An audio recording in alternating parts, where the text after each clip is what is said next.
नमस्कार मेरे प्यारे साथियों, मैं नीलम यादव अपने यूट्यूब चैनल धृति होम साइंस में आप सभी का स्वागत करती हूँ। आशा करती हूँ कि आप सभी स्वस्थ एवं मस्त होंगे। चलिए तो आज हम समझेंगे कि ज्वर की स्थिति में क्या आहार होना चाहिए। ज्वर यानी कि फीवर, ठीक है, जिसे हम बुखार भी कहते हैं। तो जैसा कि हम सभी जानते हैं कि सामान्य तौर पर हमारे शरीर का जो टेम्परेचर है वो होता है 98.4 डिग्री फ़ारेनहाइट, ठीक है, जिसे हम 37 डिग्री सेल्सियस भी कह सकते हैं। इस स्थिति में क्या होता है कि हमारे शरीर का आधारीय चयापचय दर बढ़ जाता है, यानी कि जो हमारे शरीर का अगर किसी भी व्यक्ति को ज्वर हो जाता है, बुखार हो जाता है, तो उसका आधारीय चयापचय दर यानी कि मेटाबॉलिज्म बढ़ जाता है, यानी कि उसके शरीर में पोषक तत्वों की मांग बढ़ जाती है, ठीक है। अब हम लोगों ने समझा था कि जो मेटाबॉलिज्म है वो क्या होता है। तो मेटाबॉलिज्म होता है दो प्रकार का, जिसे हम लोग कैटाबॉलिज्म और एनाबॉलिज्म कहते हैं। कैटाबॉलिज्म यानी कि पोषक तत्वों की मांग, क्या मांग है, ठीक है। और एनाबॉलिज्म होता है कि मतलब उस चीज को हम कैसे पूरा कर रहे हैं, ठीक है। तो जो आधारीय चयापचय दर है हमारे शरीर की वो क्या होती है, बढ़ जाती है, ठीक। 1 डिग्री फ़ारेनहाइट शरीर के तापमान बढ़ने पर 7% ऊर्जा की जो आवश्यकता है वो बढ़ जाती है। यानी कि अगर हमें ज्वर हुआ है, ठीक है, तो सामान्य जो टेम्परेचर है वो क्या है, 98.4 डिग्री फ़ारेनहाइट। लेकिन अगर 99 या फिर 100 हो जाता है तो पर डिग्री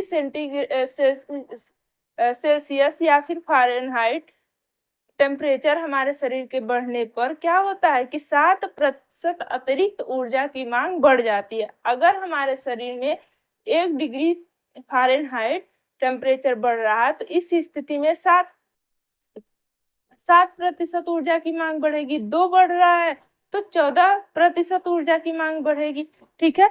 तो इस तरह से बढ़ता है, ठीक है। सूक्ष्म जीव, ज्वर क्या होता है कि सूक्ष्म जीव रोगाणुओं परजीवियों का संक्रमण होता है जो कि हमारे शरीर में बढ़ जाता है। यानी कि जब हमारे शरीर में सूक्ष्म जीव, रोगाणु और परजीवी प्रवेश कर जाते हैं तो ऐसी स्थिति में क्या होता है, हमारे बॉडी का टेम्परेचर जो है वो धीरे-धीरे बढ़ने लगता है और इस स्थिति को हम क्या कहते हैं, फीवर अथवा ज्वर कहते हैं। जो है वो मुख्य रूप से 2 प्रकार का होता है। एक होता है तीव्र ज्वर जिसे हम अल्पकालिक ज्वर कहते हैं और दूसरा होता है दीर्घकालिक ज्वर, ठीक है।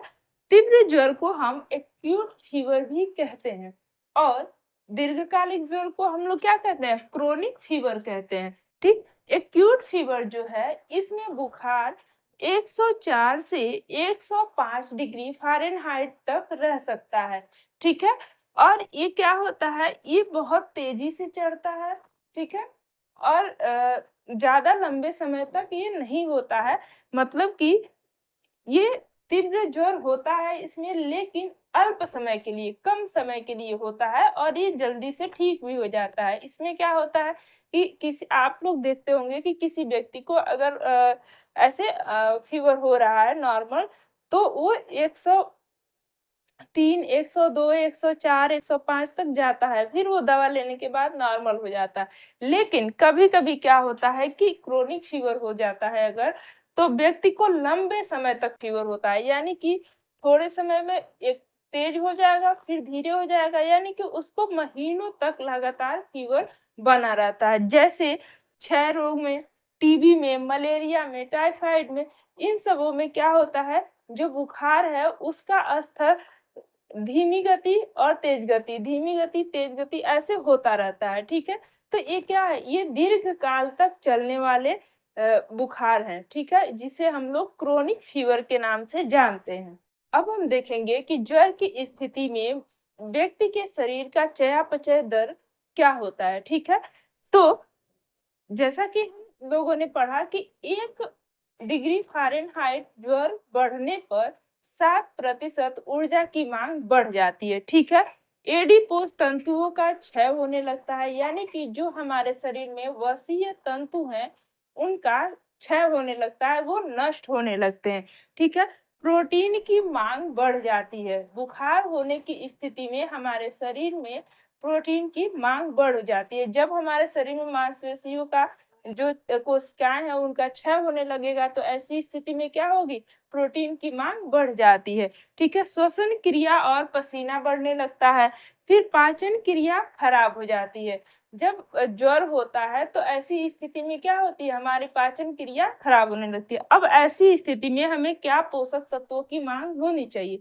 ठीक है, तो ज्वर की स्थिति में उच्च कैलोरी युक्त आहार 50% तक इसकी जो मांग है वो बढ़ जाती है। यही नहीं, तो उच्च प्रोटीन युक्त आहार की भी 50% मात्रा बढ़ जाती है।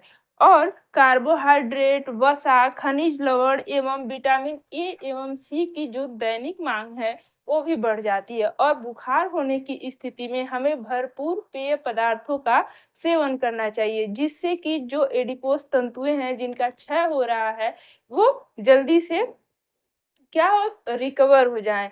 ठीक है, ठीक होने लगे और उनकी मरम्मत होने लगे। तो इस प्रकार से ज्वर की स्थिति में हमें अपने शरीर का ख्याल रखना चाहिए। आज के लिए भी इतना ही। नमस्कार।